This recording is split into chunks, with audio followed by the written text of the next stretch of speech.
Let's be transparent about how much money we make. That's what today's video is about. What's up, everybody? Chris Lee, Everyday Finance, coming at you with a video today on exactly what my salary has been over the course of my working career, as well as my wife's, and then we're going to go over a spending total as well. It's not to brag, it's not to do anything like that. It's to be helpful so you can understand. Just financial transparency is what I'm about. And so if you're going into my career field of teaching, or you're curious how you stack up against others, I just want to go over our overall salaries and our increases year to year so you can get an idea of that. So let's get right into it. I'm going to share this spreadsheet with you guys like always, so you don't have to worry about that, and we can get right into it. So the first kind of screen that I have up here is my salary increases from 2020 through 2028. I understand it's only 2025. It is August 2nd when I'm recording this, but for teachers, we have union contracts that go out, so we just actually signed a contract for 4 years, and so that's why I can predict my salary for the next 4 years out here. So that's kind of like one thing of nice, because I know my salary, but then also, it might be a little bit depending on inflation. It's not like every yearly raise or review that a lot of people do. So for this, little background, I guess. I am a CPA, went to school for public accounting and switched into teaching. I teach finance at the high school level in Michigan. That's where I'm at. So you can kind of get an idea from that perspective. And this I'm starting with actually my second year of teaching and kind of onward from there. Okay. And I'll kind of go through some of the details as well. So when I started teaching, I just had my bachelor's degree, which is important for teaching because your salary increases based off that, at least in Michigan. And so in 2020, this was the 2020-2021 school year, made about $42,000 as my base teaching salary. Then you can see I got about an 8.75% increase and made about $46,000 in my third year of teaching, or in 2021. Again, still had the bachelor's degree. Same concept. I went up to about $50,000 in year 4 of teaching, another 8.5% increase. So like these increases as far as percent year over year are really nice, because you think like inflation might be around 3% on average in the US. So I'm getting decent raises above inflation. I know that money is not crazy good, but that was nice. Then moving on here, I just want to clear that so we can kind of see a little bit more here. We are in 2023. Again, I didn't get a new degree at this point. Still have my bachelor's, so made about $53,000, 6% increase, and I was in my 5th year of teaching. And then this last year, I actually have a big jump here, you can see, of 18%. The reason for that is because I did get my master's degree, and so that actually gave me a big pay bump. I got my master's in finance because I wanted to do that for my own learning. And so 62,305 was my last year's base salary. Now, there's a lot of other incentives that you can do to make money in teaching, like coaching or be a part of a club or subbing on your prep, and you'll see that on my last slide here. But that was my most recent salary. Now, you can go a little bit higher than masters. You can get like your plus, for us at least in Michigan, you can get like an additional 30 credits, and that bumps you pay. And so I actually do have that now. And so you can see for the next 4 years of my contract, I get about a 5 to 6% bump each year. And so next year I'll make this 66,000, then almost 70, then 73, then 77. So that is my base salary predicted out, so that you can see since my second year of teaching, and this is kind of where I am at now. Every school district is different. Every state is different. So I am in Michigan. My wife is also in Michigan. She's also a teacher. She has 1 more year of teaching experience than me, and you're going to see how much money she makes compared to me just because of the few of those tweaks. So we're going to go over to Tess. She does not have the years 2028 and 2027 because her contract expires in 2026, and so then they have to renegotiate the contract. But in 2020. We made pretty similar amounts, and she just had her bachelor's degree as well. But you can see she had one more year of teaching. And then she had a huge jump here, 16.5%, because she got her master's degree in this year. And so that jumped her to about 50 grand. Then she had a giant jump again of 28% all the way to 63 grand because she got her master's plus the 30, and her district pays a little better than mine does as far as like the base teacher salary goes. So then she went to 6% increase, 8, 7, and then 6. So this last school year, she made 73,000.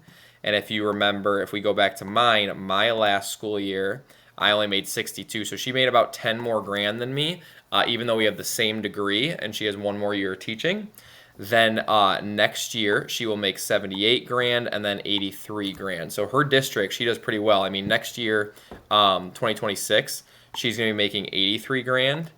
And then for me, if I go back, the last year of my contract, I'll still be 6 grand short of her. So she's going to cruise past me and outpace me just because she's in a different district. So their contract's a little bit different. Okay. Why don't you move districts? I like the district I'm in. There's plenty of other opportunities. You're going to see that in a second here. So that's our base salaries for me for 2020 to 2028, and then for my wife from 2020 to 2026. Okay. Obviously, we do other things. I DoorDash on the side because I just like doing it. I coach. I'm a club leader. I'm a department leader. My wife does stuff for like 5th grade camp because she's a 5th grade teacher. She has other stipends that she does as well, like the safeties or service squad in 5th grade. So when we combine our income, right? So just for an example here, in 2020, 40 grand and 40 grand. We should have combined income about 84. We actually had 98,000 of combined income because of some extra stuff we did. The next year we had 118 of combined income, then 140, then 168, and then we were pretty flat, 168. We actually went down a little bit year over year. I stopped coaching a sport. I used to coach track, stopped doing that, so that was a contract hit, and that's why there was no increase there. And then I have this predicted out, might be higher than this. It won't be lower than this, but 2025 we should make about 175 together. So there is other opportunities in teaching to increase your salary overall, but I just wanted to show you guys 2 teachers in Michigan. I'm 28, my wife's 29. This is how my salary progression has gone based on the degree I have, the district I'm in. This is how my wife's salary progression has gone. And with the other crap that we do, this is how our combined income has gone. You might think it's no money. You might think it's a lot of money. I don't really care what you think. I'm just trying to be transparent with you. You got to earn however much money you think fits your goals. Same for us. So it should never really be a competition that way. Like if you just compare yourself to other people all the time, then good luck in life. It's just not going to be very fun. And so you make what you make, I make what I make. I'm just trying to be transparent and show you overall. Same thing for this last part here.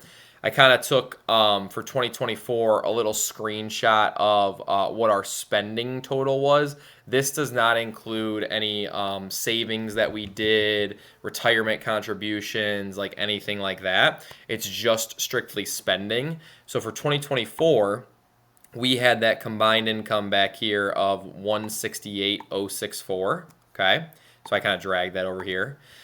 We spent 87,255. That was kind of like our expenses. So obviously the difference between that, if I did a little difference column, and I'm not including taxes right now, so you got to incorporate that.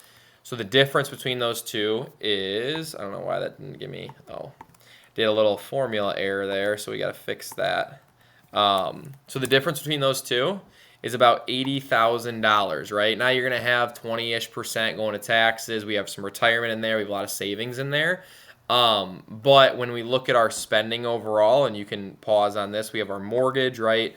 Property tax, insurance, and the actual loan. We have 1 car loan. We have 2 cars for gas, car insurance for 2 cars. We have a dog with some pet insurance. Phone bill, oil change, utility bills, haircuts, cable internet, food, like that's eating out and groceries. Household items, this to me is like paper towel, toilet paper, cleaning supplies, clothes, cosmetics, entertainment. This is like a miscellaneous. Golf, trips, home decor. Home decor is like paintings, light bulbs, stuff like that. Gifts, lawn fertilizer, and then union dues because we're both in a union. That is how we run our life. So the thing that I would want you to take from this is that this number, which I'm going to put in green, better be a lot stinking higher than this number. Otherwise, you're living above your means. You're not going to get anywhere financially overall. And so even if, let's just say that I keep going with this. So for taxes, right, you're going to have Social Security, you're going to have Medicare, you're going to have federal, you're going to have state. Our federal tax rate's probably like 10%, okay? So I'm going to do equals. So 10% to federal, 6.2 to Social Security, 1.45 to Medicare. So right there we're at, like, let's round it to 18%.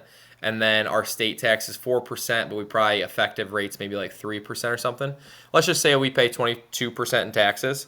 So I'm going to take the combined income, multiply it by 0.22.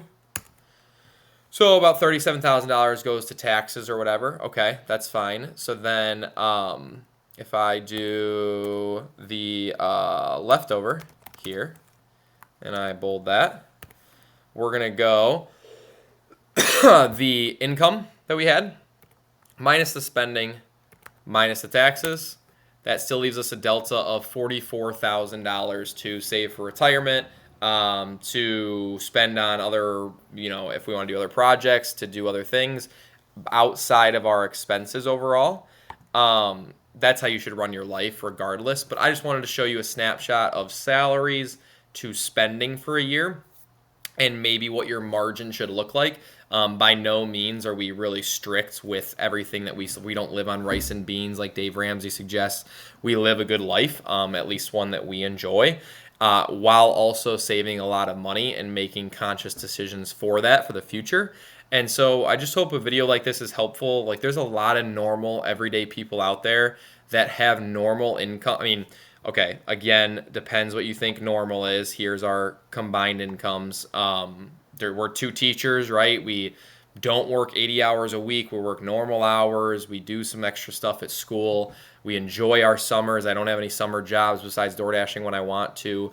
So this video is really just to show you like what two normal, quote unquote, normal people make, and then how much we spend and what it allows us to save overall. I think too many videos online are like, I have $1 million in this account, which, Tess and I, my wife and I will get there, but like, we're 28 and 29. It's not like we're there now or we were there as a 22-year-old kid. And so I hope it's helpful overall to see that. Like, there's a lot of normal people out there in this world. I think on social media and online platforms, we see the non-normal side of things that are telling you that you have to be a multimillionaire by your young 20s or you failed in life. That's just not how it is. You can live a really good life doing it the quote-unquote normal way. And that normal way is still available. The American dream's not dead, at least in my eyes, as far as saving and making money and spending goes. So hopefully a video like this is helpful. I will share this Google Sheet with you guys and any other videos you guys want to see. But other than that, Chris Lee, Everyday Finance, and I will see you guys in the next one.